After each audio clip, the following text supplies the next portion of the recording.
और 74 साल के अपने यात्रा को पूरा करने वाली राजनीतिक दल भारतीय जनता पार्टी और राष्ट्र के राजनीति और विकास पथ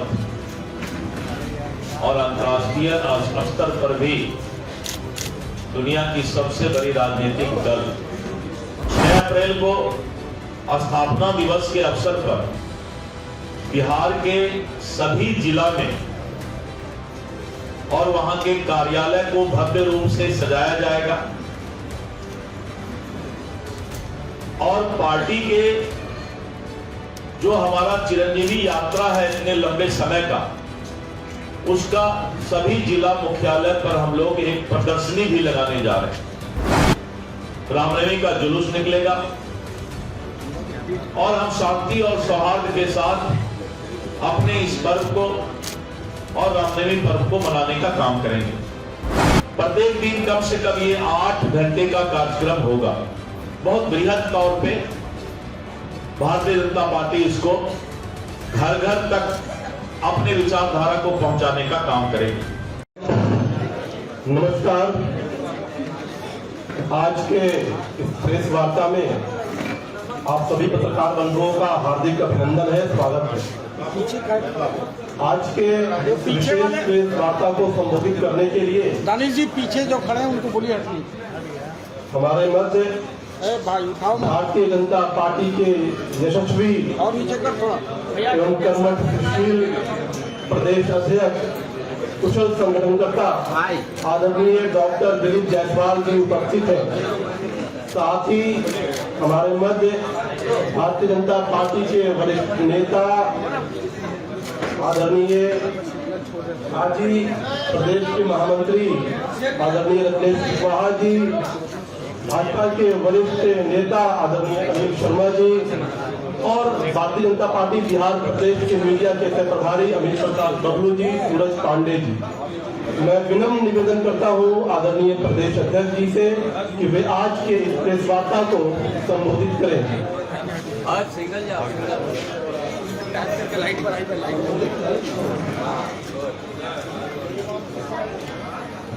आप सभी प्रेस के साथियों को भारतीय नववर्ष की हार्दिक शुभकामना। और 6 अप्रैल को रामनवमी का भी पर्व है, तो आप लोग सभी को रामनवमी की भी हार्दिक शुभकामना। जैसा कि आपको मालूम है कि भारतीय जनसंघ और 74 साल के अपने यात्रा को पूरा करने वाली राजनीतिक दल भारतीय जनता पार्टी और राष्ट्र के राजनीति और विकास पथ और अंतर्राष्ट्रीय स्तर पर भी दुनिया की सबसे बड़ी राजनीतिक दल आज भारतीय जनता पार्टी है। और भारतीय जनता पार्टी का स्थापना दिवस 6 अप्रैल को मनाया जाता है। 6 अप्रैल को भारतीय जनता पार्टी का स्थापना हुआ था, आज से 74 वर्ष पूर्व, जनसंघ काल के शुरुआत से। और भारतीय जनता पार्टी इस बार स्थापना दिवस के साथ साथ पखवाड़ा भी मनाने का काम करेगी। 6 अप्रैल 1980 में भाजपा की स्थापना श्रद्धेय अटल बिहारी वाजपेयी जी के नेतृत्व में हुआ और इन 45 वर्षों में श्रद्धेय अटल जी और माननीय प्रधानमंत्री श्री नरेंद्र मोदी जी के कुशल नेतृत्व में भारत एक विकसित राष्ट्र की ओर आगे बढ़ रहा है।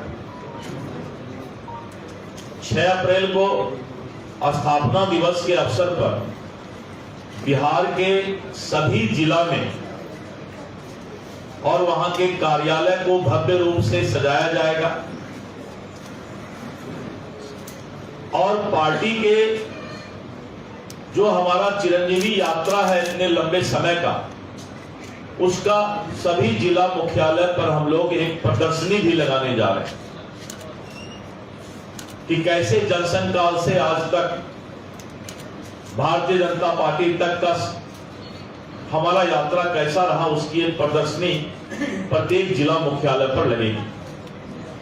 और साथ साथ जो हमारे मंडल यानी प्रखंड के कार्यालय हैं और बूथ स्तर बूथ तक हम स्थापना दिवस पर प्रत्येक कार्यकर्ता के घर में झंडा फहराएंगे, झंडा लगाएंगे पार्टी का, और सभी लोग अपने घर के ऊपर भारतीय जनता पार्टी का झंडा लगाने का काम करेंगे। 6 अप्रैल को जो इस बार रामनवमी का पर्व होने जा रहा है, भारतीय जनता पार्टी और सनातन के लोग बहुत ही धूमधाम से रामनवमी का पर्व मनाएंगे। रामनवमी का जुलूस निकलेगा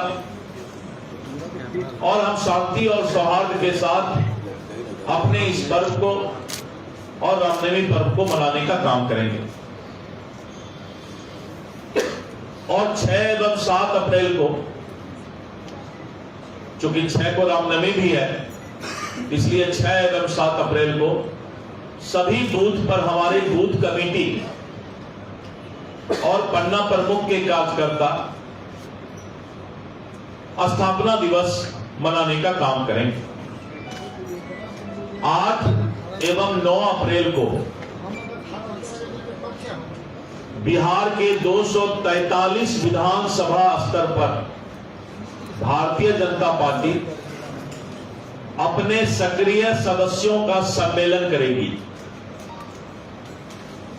और ऐसे करीब 1,57,000 सक्रिय कार्यकर्ता का 8 एवं 9 अप्रैल को मंडल स्तर पर सक्रिय सदस्य सम्मेलन होगा। 10, 11 एवं 12 अप्रैल को भारतीय जनता पार्टी गांव बस्ती मोहल्ला चलो अभियान, चलो गांव की ओर, और मंडल से लेकर प्रदेश स्तर के सभी नेता, सांसद, विधायक, विधान पार्षद, सभी लोग चलो गांव की ओर, चलो मोहल्ला की ओर, और 3 दिन जो है गांव का अपने स्थापना दिवस पर यात्रा करेंगे। लोगों को भारतीय जनता पार्टी और जनसंघ काल के आज तक के यात्रा के बारे में बताएंगे। प्रत्येक दिन कम से कम ये 8 घंटे का कार्यक्रम होगा। बहुत बृहद तौर पे भारतीय जनता पार्टी इसको घर घर तक अपने विचारधारा को पहुंचाने का काम करेगी और इन सबको बीजेपी फॉर विकसित भारत, इस सभी कार्यक्रमों को सोशल मीडिया पर भी पोस्ट किया जाएगा। बीजेपी फॉर विकसित भारत, और सभी कार्यक्रम को हम लोग इस पर मीडिया पर पोस्ट करेंगे। हर बूथ तक विचारधारा और जो हमारी उपलब्धि रही है उसको पहुंचाने का काम करेंगे। और मुझे पूरा विश्वास है कि भारतीय जनता पार्टी स्थापना दिवस के पखवाड़ा में गांव गांव तक, बूथ बूथ तक, प्रदेश से लेकर बूथ स्तर तक धूमधाम से इस बार स्थापना दिवस मनाएगी। ये मुझे स्थापना दिवस जो हमारा 6 तारीख को मनाना है उसके बारे में कहना था। अगर आपके कोई सवाल हो और तो बताएं।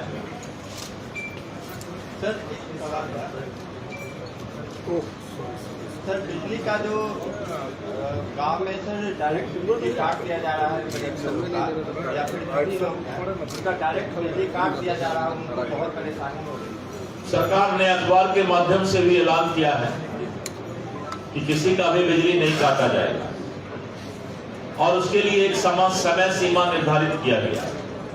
अगर इस तरह का कोई शिकायत आता है तो मैं मीडिया बंधु से भी अनुरोध करूंगा कि उस समय सीमा के अंदर किसी भी गरीब का बिजली काटा जाता है तो वैसे बिजली विभाग के पदाधिकारी पर कड़ी कार्रवाई की जाएगी, जिससे वो याद रखे कि किसी भी गरीब को जो सरकार ने समय सीमा तय किया है उसके अंदर किसी भी तरह का बिजली काटने का काम नहीं करेगा। वक्फ बिल सर पारित हो गया है लोकसभा में, क्या कुछ कहेगा? देखिए, वक्फ बिल के बारे में वक्फ बोर्ड के काम को सुव्यवस्थित करने के लिए, व्यवस्था में लाने के लिए और वक्फ संपत्तियों का कुशल प्रबंधन सुनिश्चित करने के लिए मैनेजमेंट, ये संशोधन बिल लाया गया है। ये संशोधन बिल है क्योंकि वक्फ की जो संपत्ति है उस संपत्ति का दुरुपयोग और कुछ लोगों का कब्जा लगातार शिकायत आ रहा था। और जो हमारे गरीब मुसलमान भाई हैं, पासमंदा मुस्लिम भाई हैं, वक्फ बोर्ड का कोई भी साधन संसाधन और उसका सुविधा इस देश के गरीब मुसलमानों को, पासमंदा मुसलमानों को नहीं मिलता था।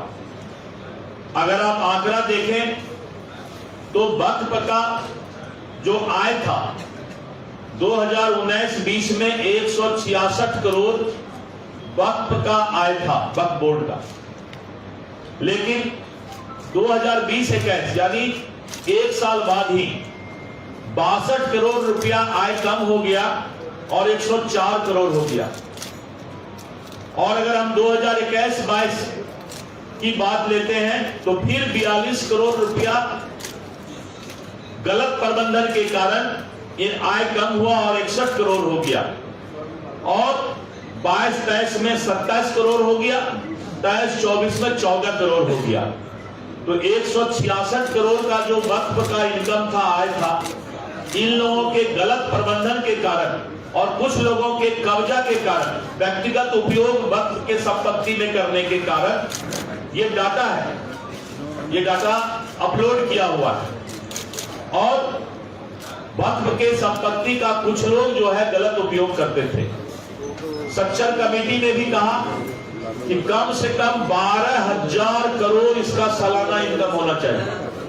और इनकम कितना हो रहा है? मात्र 14 करोड़। सरकार ने फैसला लिया है कि वक्फ के संपत्ति का सही प्रबंधन किया जाएगा और कुछ लोग के पॉकेट में जो वक्फ चला गया था, अब उनके पॉकेट में वक्फ नहीं रहेगा। कानूनन तरीके से वक्फ चलेगा। भ्रष्टाचार और कुप्रबंधन को रोकने के लिए, पारदर्शिता और दक्षता लाने के लिए यह संशोधन बिल लाया गया है। वक्फ के सारे संपत्ति और उसके आय का उपयोग भारतीय मुसलमान भाइयों पर ही होगा। संशोधन बिल में ऐसा नहीं है कि वक्फ के संपत्ति या आय का दूसरे जगह कहीं खर्च किया जाएगा, लेकिन उसका जो भी इनकम आएगा, आय आएगा, वो भारतीय मुसलमान भाइयों पर खर्च किया जाएगा। और जो 14 करोड़ आय है उसको बढ़ा करके 12,000 करोड़ आय किया जाएगा। ये सच्चर कमेटी में भी कहा। तो इतना बड़ा संपत्ति को और बिना किसी आय के रखा गया था कुप्रबंधन के कारण, तो वित्तीय पारदर्शिता इसमें नहीं था, फाइनेंशियल ट्रांसपेरेंसी नहीं था। और अब इस संशोधन बिल के बाद वित्तीय पारदर्शिता आएगा, राजस्व में वृद्धि होगा, लक्षित आवंटन बढ़ेगा, उन्नत निगरानी होगी और वक्फ बोर्ड के लिए आत्मनिर्भरता होने से सरकारी सहायता पर निर्भरता कम हो जाएगी। और इसके साथ साथ वक्फ बोर्ड का सर्वोत्तम उपयोग करने से वक्फ बोर्ड की संपत्ति का प्रति वर्ष आय 12,000 करोड़ रुपया से अधिक राजस्व प्राप्त होगा, जो गरीब मुसलमान भाइयों के स्वास्थ्य, शिक्षा, देखभाल, कौशल विकास और आर्थिक विकास, सामाजिक विकास का भी काम करेगा।